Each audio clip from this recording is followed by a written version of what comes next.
When did you actually start singing then?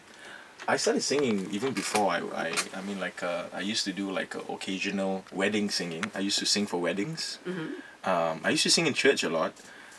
Is that where it all started? It all started in church, I have to say. I mean, I was in the choir, and my first solo appearance was for Handel's Messiah, and I sang an operatic piece.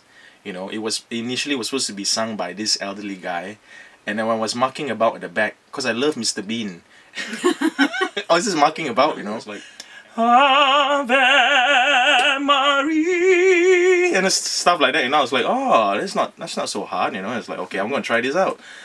So the song was like Every Valley, and I was like Every Valley. It's like I was just having fun with it. At the back, when this guy in front was like the supposed singer was supposed to sing, and I was singing, and then all the aunties turned around, all the choir members like, hey, you hear? Hey, ask him to sing lah, better, ask him to sing.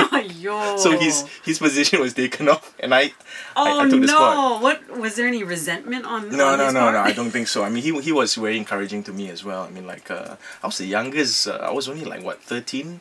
14. So Vince, winning Academy Fantasia actually, you know, granted you overnight stardom. How did it feel for you? How did it, you know, change your life? Well, apart from getting to know really awesome people in there, we became really close friends. Up to today, we have a WhatsApp chat. We still keep in touch, you know. I mean, like, it's impacted my life in so many ways. Like, you know, like, I mean, I never thought that I would learn to dance and stuff like that.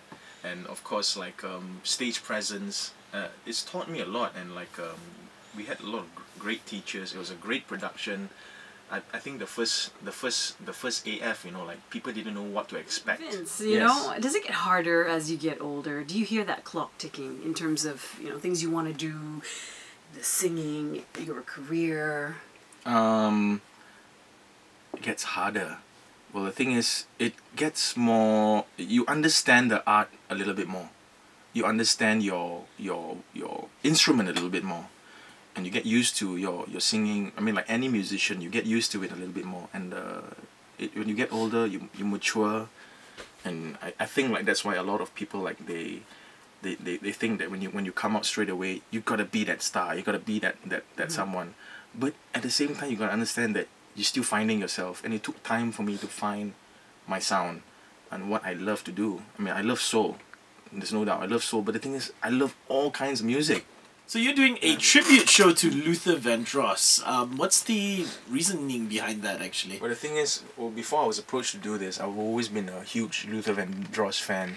I mean, like, the first time I heard him, I was actually practicing one of his songs in one of the singing school that I attended for only 1 month lah. And it was like, okay, you got to learn this song. And I was like, the first song they handed to me was Impossible Dream, a rendition by Luther Vandross. When I first heard his voice, I was like, who is this guy?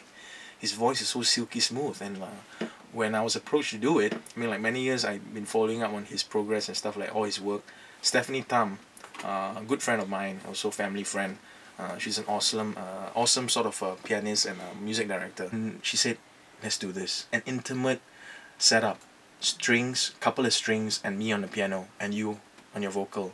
So it's like, you want to do this? I was like, yes, I want to do this. Okay, let's go.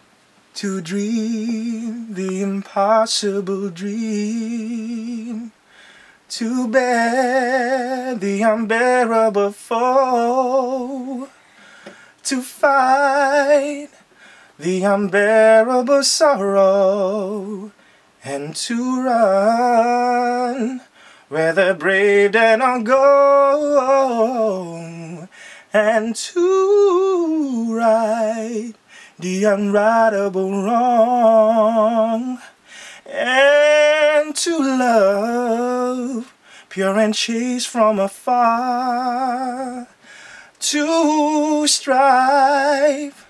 I forgot the lyrics.